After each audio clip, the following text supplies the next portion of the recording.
Welcome everyone to another episode of Time for BL. I am your host, JD Young, and welcome to the first ever Time for BL Awards. I've actually wanted to do my own little award show since I started my podcast in 2020, but I never did it because I know I don't seem like it. I'm very extroverted, but I'm also very self-conscious and very shy. And I know it's hard to tell. I'm very loud, boisterous, pushy, extroverted. I'm always buttoning and putting my opinions where they're not needed to be. But when it comes to doing things of my own, I'm always so scared. So I am excited to finally do this. I decided to just focus on the shows I've watched this year, which is not many. If you look on this list, you're like, oh, that's not a lot. But that's also because I decided to try focusing on reading this year. I read 17 books this year, and I'm very proud of myself. And if you're going 17 books, that's not a lot. Listen, a girl with ADHD and children was able to get 17 books in this year. A lot of them audiobooks because that's kind of the only way I can do it to make it go fast. But I did it. And I am proud of myself. Okay? Leave me alone. And I decided not to include any of the books this year, only because if I included books on this list, the books would be taking a lot of the awards. I decided to focus on the TV shows, and make the awards based on just shows in general.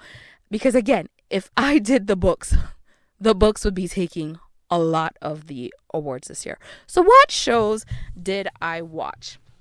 Well, my year in BL, a lot of the shows I waited for the seasons to finish before starting them because I like to be able to just sit and binge. Because again, having kids, and yes, I'm going to be talking about the fact that I have kids a lot, get used to it. That's what happens when you become a parent. But having kids, it's really hard sometimes to do a weekly show. It's why I fell off Wicked Game, even though I was loving Wicked Game. I thankfully was able to get through Heated Rivalry without too much trouble. But yeah, like those moments where I can finally sit and just watch stuff, I like to be able to just get through as many episodes as possible before I hear mommy because I hear it a lot.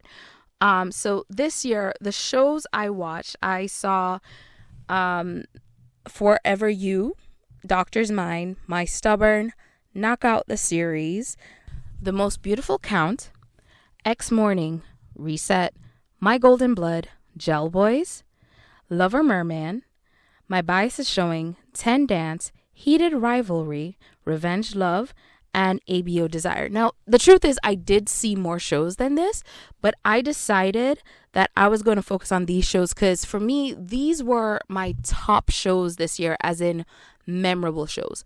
These were the ones that I was like, you know what? I remember more about them. I fully was immersed in them, be it that I was immersed because I enjoyed it or immersed because I was like, what the hell is this?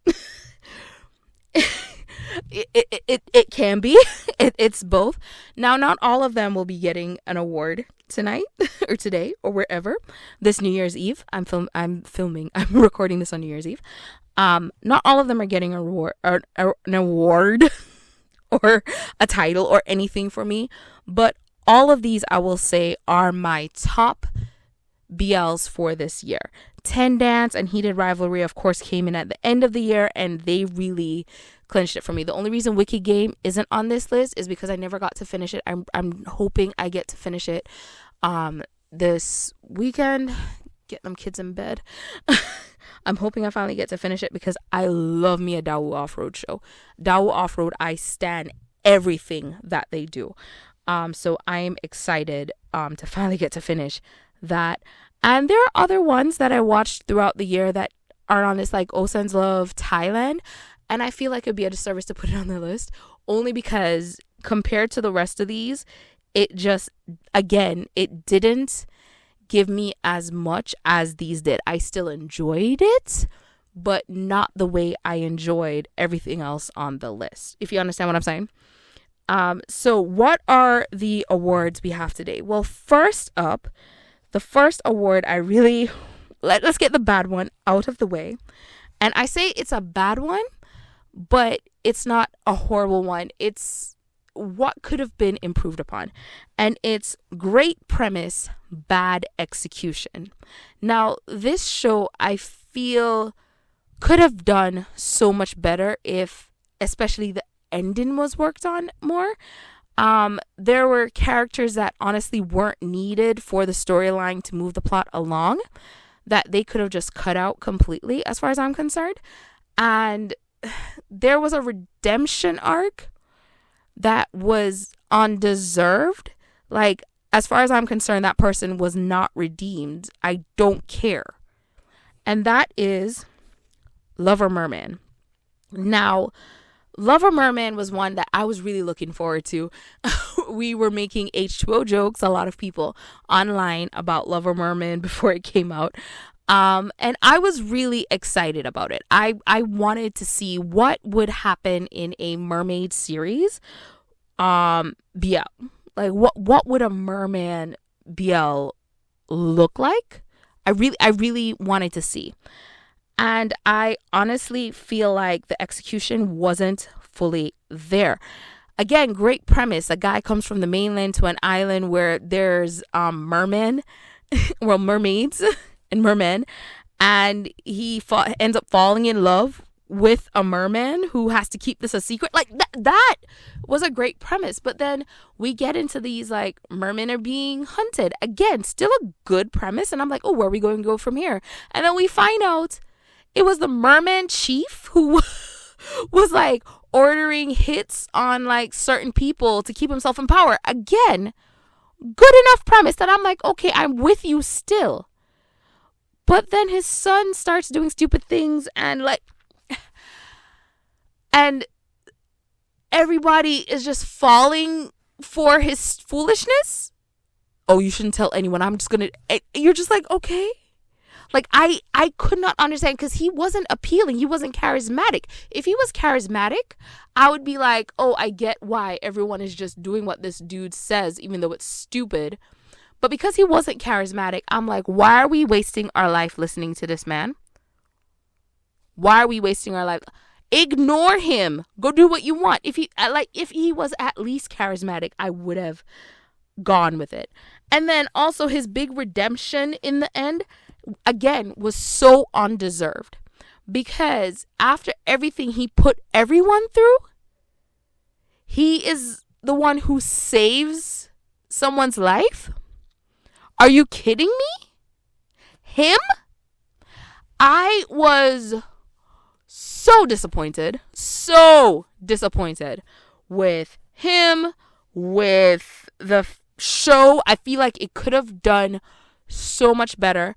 I feel like especially the ending just felt so rushed. I don't know if they needed more episodes or if they just needed someone who could really come in and give tighter writing. I don't know what the source material for it is, but oh my gosh, someone fix this. I would love to see them try again. Like, this is one of those where please take it back, take it offline, apologize, and redo and reshoot.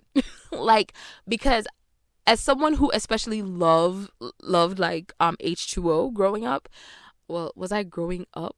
I was a teenager. The point is, especially someone who loved H2O, I've seen pretty much every H2O series, including the cartoon. I'm like trying to get my kids into H2O. I thought they would like mermaids. They do not.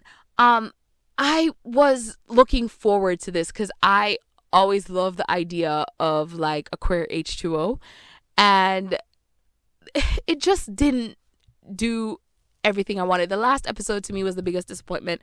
It wasn't the only disappointing episode, but it was the biggest disappointing episode. And characters that were not needed. His younger brothers did not need to visit. I didn't need to know the whole love story between the stepbrother and the other brother, not stepbrother, the adopted brother, and I didn't need that love story. It was completely unnecessary to the plot the more I think about it. And the truth is, at first I was very forgiving of that. I was like, okay, we're getting to learn more about his family. Oh, the brothers are in love. Oh, he doesn't want to be in love with his brother because he's adopted and he feels like he's taking advantage of the family. Like, I was like, okay. But as the season is wrapping up, I'm like, we could have put other stuff right there instead of that plot. It was unnecessary. We did not need that. We already have a B couple. Focus on the B couple. Like, we didn't need C couple. We did not need them whatsoever. So yeah, like, if this could be redone, tightened up, made better, do it. I don't care. We don't even need a season 2 of it. Just, I don't think they have plans for a season 2. I'm not even sure. But fix it. Please fix it. It needs to be fixed. There is so many ways that it could have been done that I feel like would have made it so much better. And it's not even just the acting, because at this point I'm used to like weird lame acting or like dead eyes and all that. I'm used to it. I'm just like, I expect it now in lower productions. But in this one, it was the script. Like, if you have a good script, I will put up with dead eyes. I will put up with it. Just give me a good script. And this one had a great premise that I really feel could have been done well. But that last episode, especially, those last 2 episodes, but that last episode really just took it down. So, yes, Lover Merman is great premise, bad execution. Now, a lot of other BL came out this year that were very heavy on the bedroom scenes, the NC scenes. A lot of NC scenes, okay? And I feel like some of them really relied on the NC scenes to bring in the plot. Well, not to bring in the plot, to bring in the audience. One in particular on my list for my top ones of the year, I feel like did that well enough that I have to give them praise. And that is My Stubborn. Listen. Just listen. My Stubborn has problems. They have problems with editing. They have problems with their volume. They have problems with their script. They have problems with their costuming. But the one thing they didn't have a problem with was their NC scenes. They were like, this is going to be an NC scene heavy show. We're going to focus on that. The plot was corn. Okay? And I have to give it to them. Am I happy that the plot was corn? No. I wish there was more substance to the story that kept me engaged with the story itself, because I really feel like it could have been better as far as the script. But you know what? They knew what they wanted to serve. What they wanted to serve was NC scenes. And they did a great job. The choreography on that, whatever was happening, was great. Whoever the intimacy coordinator was, you killed that. The bathroom scenes, there was multiple bathroom scenes. The scene when they were at the house and he threw him down on the bed. I got to see Yun. I love Yun. I know Yun weird. But I love him. Okay? Leave Yun alone. I got Yun. We also had the other side couple, whose names I completely forgot. I could look them up, but I don't really care because the focus on this show was just the NC scenes, and they all delivered. They all delivered on their kisses, their touches, their hugs, and everybody who had a bedroom scene delivered. The show knew what they wanted to focus on, and they focused on it. But it wasn't deep. That's the thing. That's actually something I did enjoy about the show, the fact that it wasn't deep, because it meant that I could just chill. I didn't have to pay that much attention. Like, it's just on the screen. I didn't have to pay that much attention. And it was a story. I got through it. And I actually enjoyed that about it. Just being able to relax and know this is a story where I don't really have to worry about anything. You know, like when you watch shows, especially dramas, and you're like, oh my God, what's going to happen next? What's going to happen next? I knew with this, I didn't have to deal with that. Just where the plot is corn. The plot was corn. That was it. And you know what? I'm going to give it to my stubborn for that. They did their thing. They delivered what they want to, and I am happy for them. All right, the next award is specifically for a show that when it was announced, when they were doing their thing, it was so under the radar that people could have missed it. Like it was under the radar because no one expected much from it. But it basically underpromised and over-delivered. It ended up being one of the best series of the year. That is Heated Rivalry. And before you go, it's not a BL, it's from Canada. Shut up! If I say it's a BL, it's a BL. It's my show. I can do whatever I want. So, yes. The under-promised, over-delivered award goes to Heated Rivalry because it really was supposed to just be this little show from Canada, only available on a Canadian streaming service.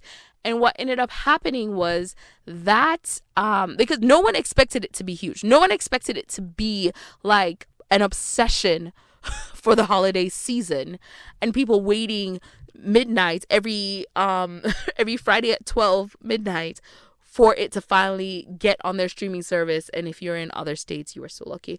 No one was expecting that. It really was one of the best shows in general of the year. The 2 last episodes ended up being 2 of the top episodes of the year on IMDb, rated episodes of the year on IMDb. This show had a whole organization realize, oh my God, people want this, and they're going to now have to figure out how to open their doors to queer fans and female fans without pushing them away, because the PWHL already is open for queer fans and for female fans. Like they're already there, okay? And now the NHL is going to have to get rid of their misogyny, get rid of their homophobia, and open their doors for those new fans that are coming in too. And like they already have so many fans that they've left out. Like it is a very, I'm just gonna be very candid at this point. It is a very white sport. I, as a Black woman, I have a local rink that I can go to watch hockey games for the local team. It's just like a small team. It's not NHL. I don't even think it's AHL. I'm not sure what league they're in. Maybe they are. I don't know. But I could go there and watch games, but I don't, because I've never felt like this is a sport that was for me as a Black woman, as a Black immigrant woman. I've never felt that this is a place that I'd be welcome to. And I have friends that do go to hockey games. I actually have a friend who works for the team as a camera person. And like, so I know I could go there with them and they could introduce me to it, but they're also all white. And so it kind of like reiterates that whole thing of I am not welcomed here.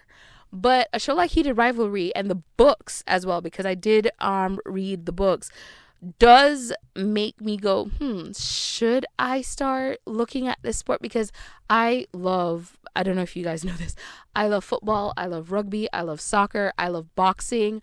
Like, I love sports. I used to play a lot of sports as a kid. Tennis, badminton, soccer. Like, I was really into sports. And now that I'm a spectator of sports, it's like, should I look into going to a hockey match? Maybe I'll really enjoy it.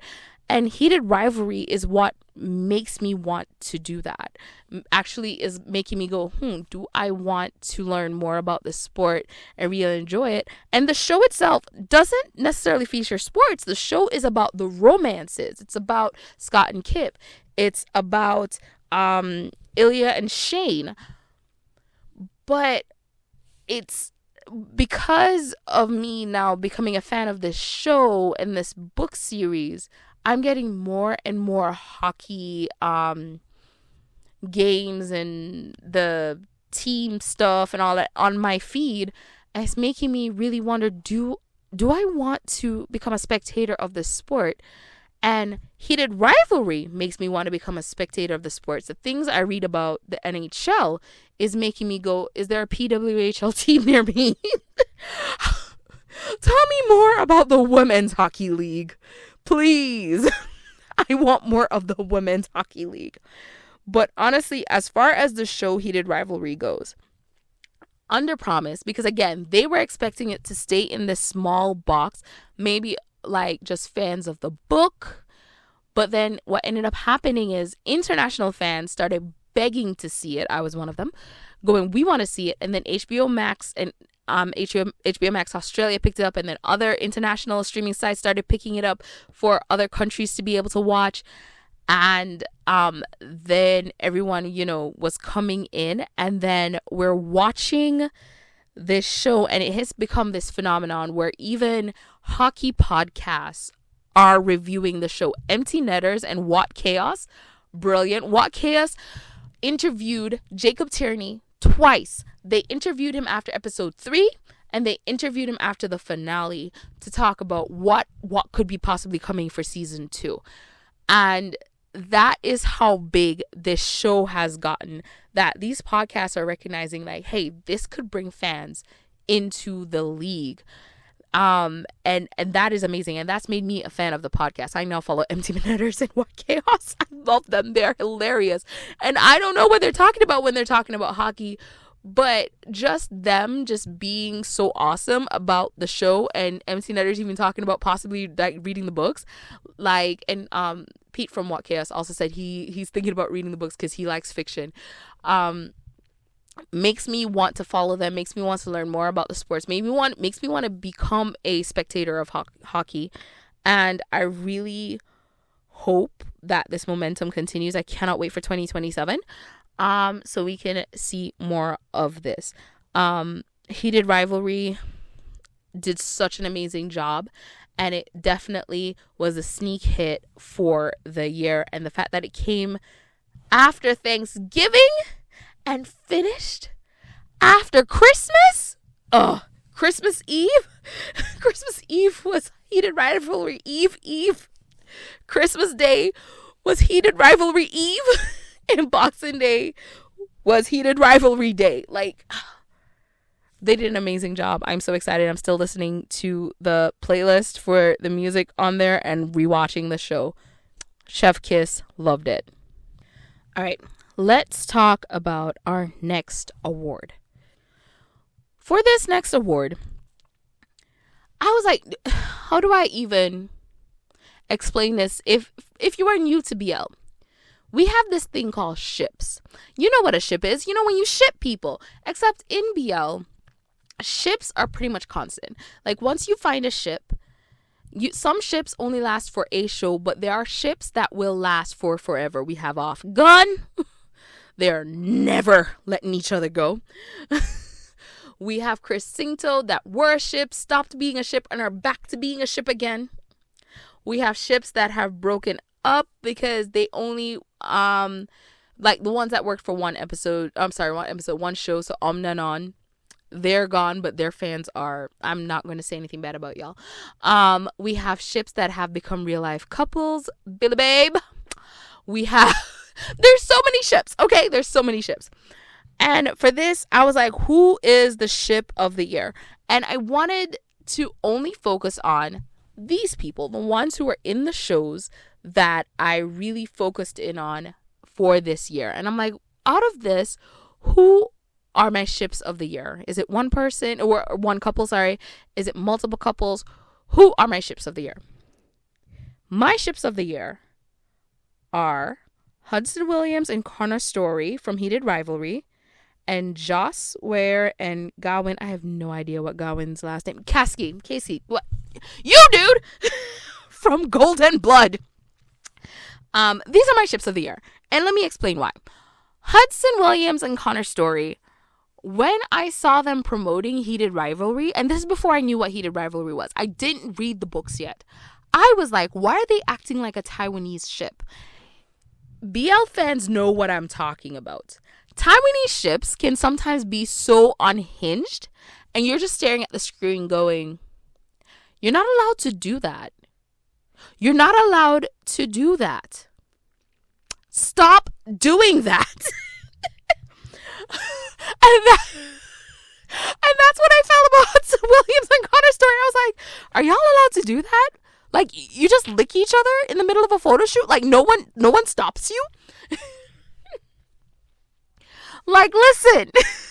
I'm like, does your mother know that thou dost weareth her drapes? Listen, they complete me. They are so good. I enjoy them so much. I enjoy watching their videos. I'm so excited to see what they get to work on in the future. They're doing, and even though they're probably not going to be like, you know, a lot of the Thai or the Thai ships that stay together, they're probably going to go off and do their own things. But then they have the audiobook with Quinn, Ember, and Ice. So, you know, I'm excited to see what they get to do moving forward, if they get to work together again in different shows, different movies, be it couples, friends, whatever. Don't care. They have such great chemistry and they work so well together. So I am excited to see what the future holds. Plus, of course, we know we're getting more seasons of heated rivalry. So I'm very excited about that. I am currently reading The Long Game. And the next ship of the year is Joss and Gawain. Listen, the reason why Joss and Gawain are on this list, if you're going, but Revenge Love, yes, but Joss, if you've been in the Thai media space for a longest time, Joss has been trying to get into BL for years. Gawain has been in BL for years, but always as a side character until he finally got the lead opposite Chris. And then, of course, eventually got paired up with Joss. Everybody remembers Joss Luke, right? Not just me. Everybody remembers Three Will Be Free, where they disappointed us with the ending. That was a disappointed ending. I'm not gonna lie. I was watching Three Will Be Free for a throuple, nothing less. Anyway, Joss has been trying to get into the BL space for years. And him getting paired up with Gawain was like one of the best things that could have ever happened. They're both really athletic guys. They both love sports. Joss talks about how he likes being able to just speak in English with someone. And Gawain speaks English. Gawain is half American, right? His dad's American. Whatever. Anyway, they both get to just speak in English together. They get to hang out, all that stuff. And then Joss loves saying things like, "We are in love." Yes, you are, Joss. You are very much in love. If Gawain is in love too, he's hiding it. But you are in love, Joss. You are in love. And it's just so much fun watching the two of them together. I did not go to was it in Atlanta that they went to? I went to see ATs this year, and I was not going back for anybody else because that is a drive for me, okay? But yeah, like I didn't get to see them at all this year, but I do enjoy watching them together, watching videos of them. They are, and one thing they do, which I'm sure a lot of BL pairs do this, but Connor and Hudson call each other babe, and Joss calls Gawain babe. Does anyone have any footage of Gawain calling Joss babe? Because I haven't seen it yet. But if you have it, send it to me. I am down to watch that. But I do love watching Joss go babe. Oh my God! I am Delulu. And if you're going, again, why isn't Dow Off-Road the ship of the... Because it's Dow Off-Road! They're the ship of the century. I don't need to add them to the list. I don't need to add them to any list. They're just the ship. What about Billy... Again... They're not a ship, they're a couple, so what about Z Nunu? Same issue, guys. What about Earth Mix? In my opinion, couple. I'm about to go through like everyone. What about Off Gun? I am biased on that front, and they will always get top ship for me, so I would not include them in any list because they would win every award. I would even give them bad awards because that's how much I love them. I'm going off the rails now ranting, so let's get back to our award show. Okay. This is going to be the controversial one, I think. Because, again, I know I haven't talked about ABO Desire. I haven't talked about Revenge Love. And don't get me wrong, I really love those two. I think they were phenomenal, especially since I watched Counterattack back in the day. But also, I read Counterattack when it was on Wattpad.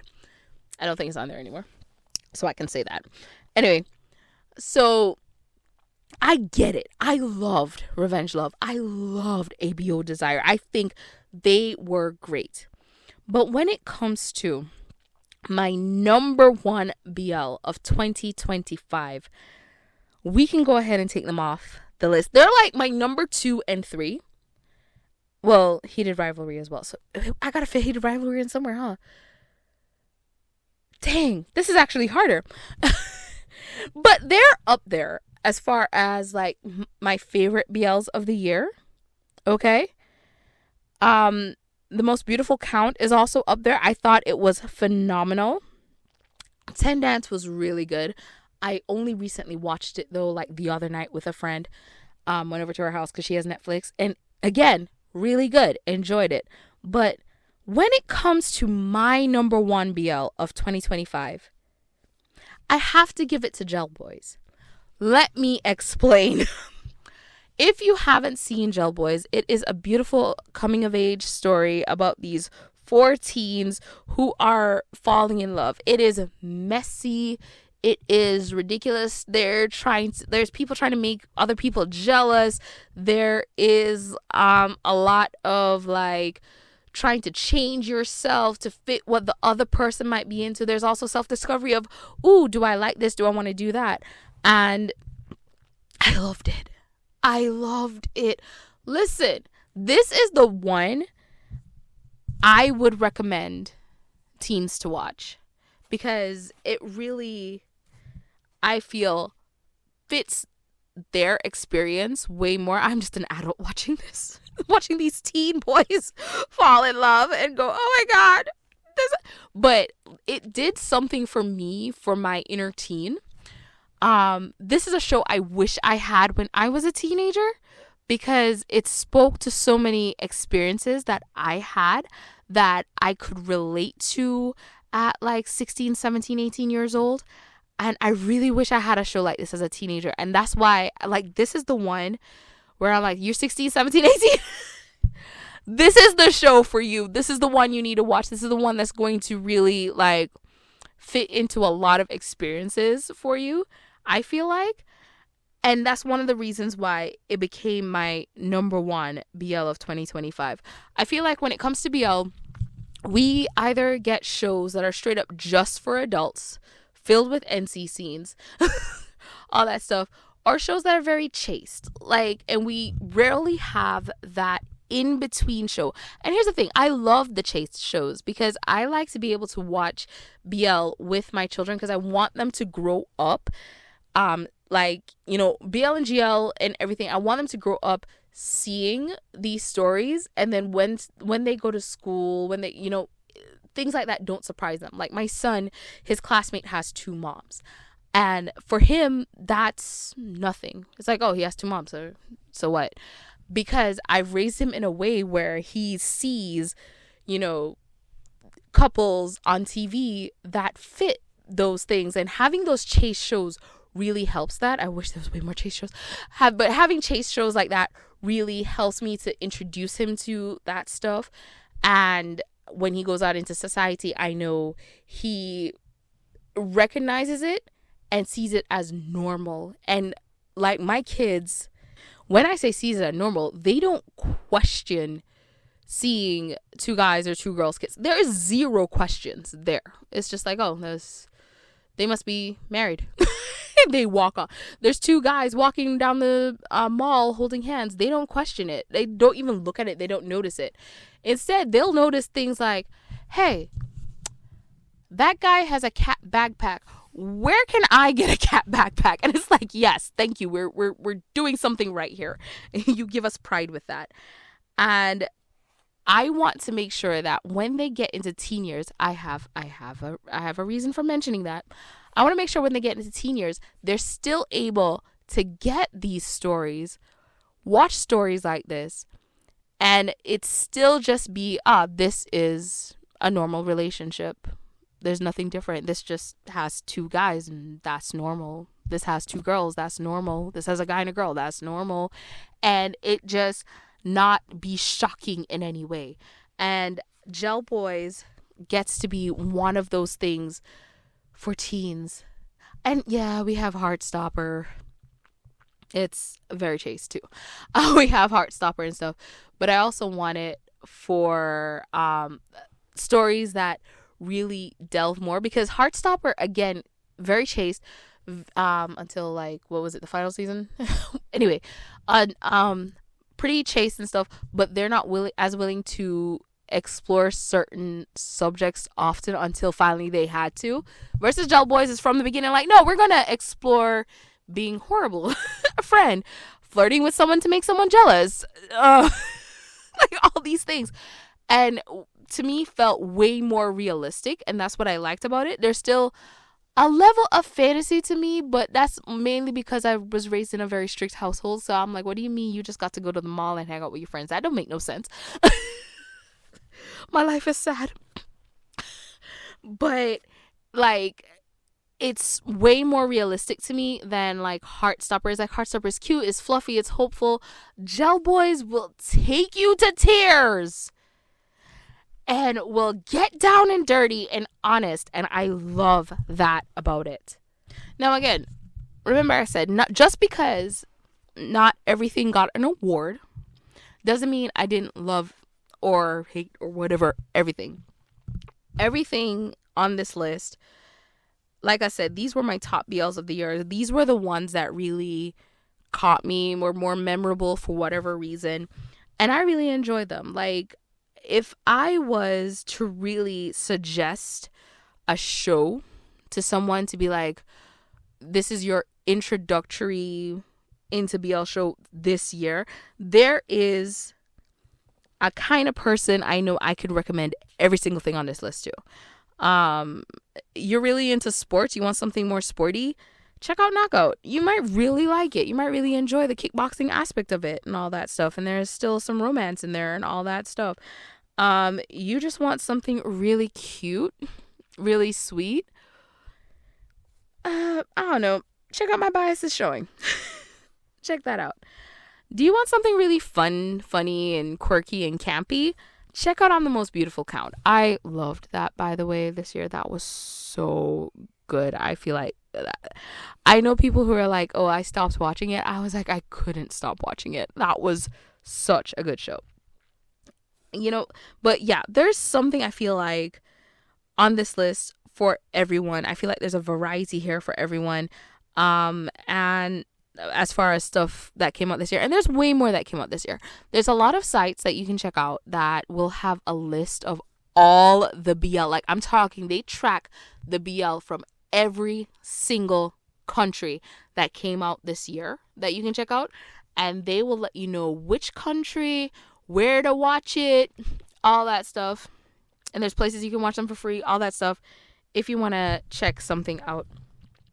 I am also very thankful as we're coming to the end of 2025, and in a few hours we're going to hit 2026, that we have now all these new fans of BL that I feel like really need BL. Let me explain. One of the things I've noticed as people are watching Heated Rivalry, because Heated Rivalry is really the big thing bringing in all these new BL fans, is that a lot of people are saying that they're so happy to have something that's hopeful. And that breaks my heart, because I know exactly what they're talking about. I tell people every year, especially during February, when they're like, oh, have you watched this? Have you watched that? No, I haven't. I do not watch Black History Month movies because sadly, most of those movies are just trauma.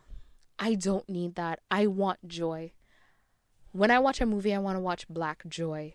If it's a black movie, I want to watch black joy. I don't want to watch black trauma. I am tired of black trauma.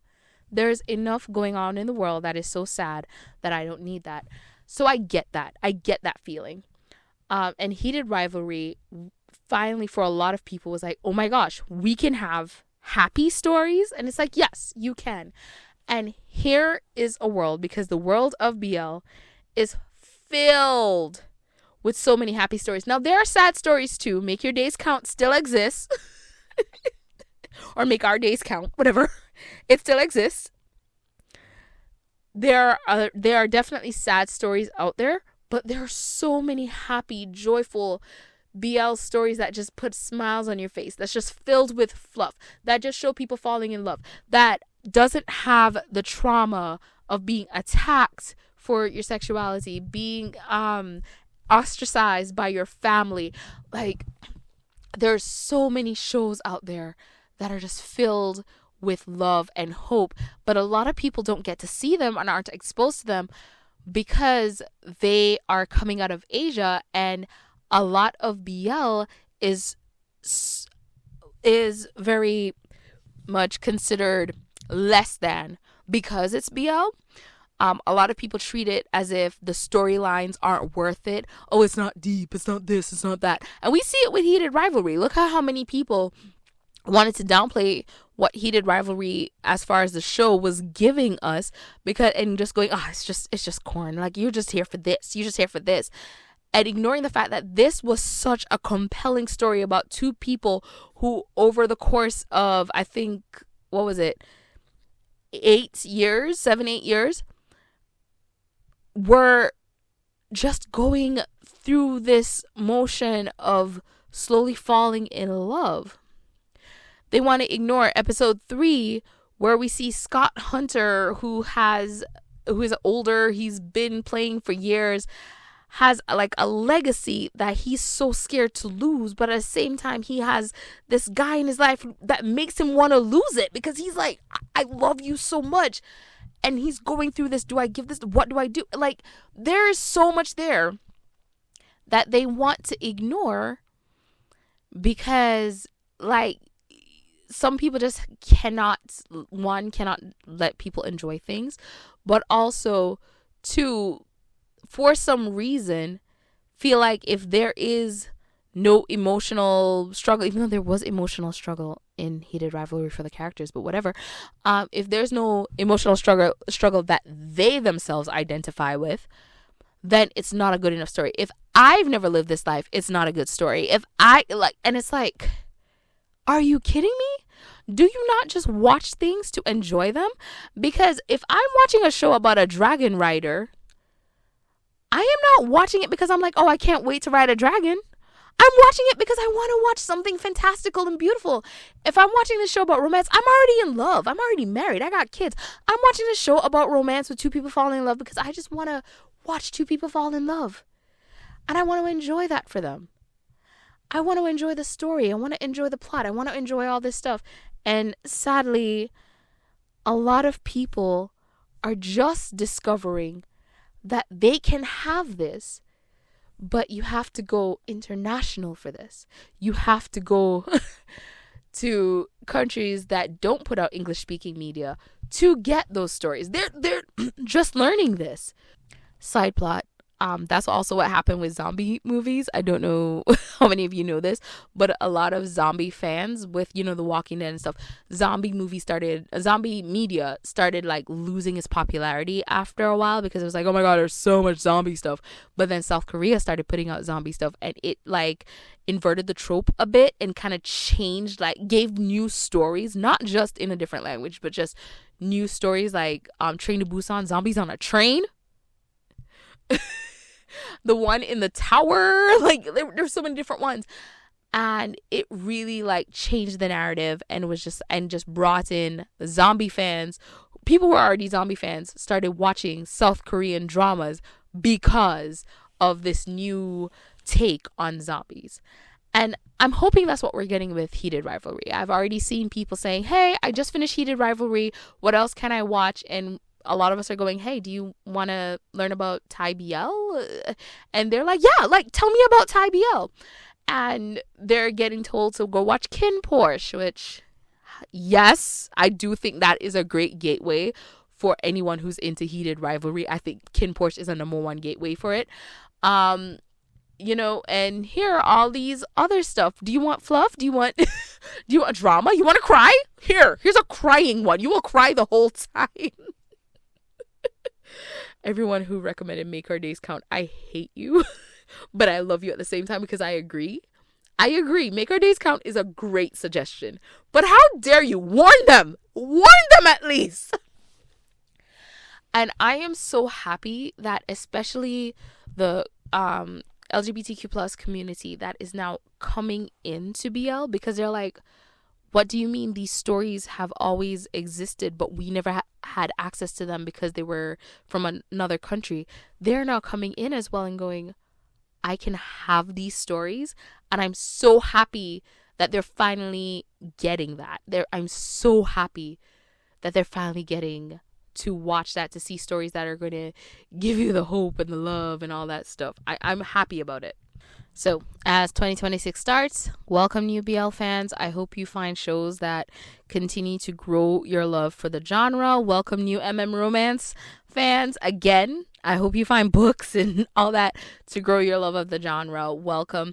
Don't forget to look for English translations of international books because they do exist. There's a lot of Dan Mai that has been translated to English. Guardian is one of my favorites. Don't be afraid to try manga. Don't be afraid to try BL manga. Don't be afraid to try manhwa. Manhwa was surprising, the first one I ever read. I was like, oh, y'all are allowed to do that?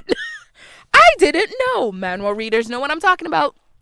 But yeah, thank you guys so much for tuning in to the first ever end of year Time for BL awards. I hope you guys enjoyed my little tiny award show. I know I didn't really one, watch a lot, two, show everything I watched, and three, a lot of them might not be your favorites, but these were my favorites of the year. And I know you might feel like Revenge Love was snubbed for ship of the year.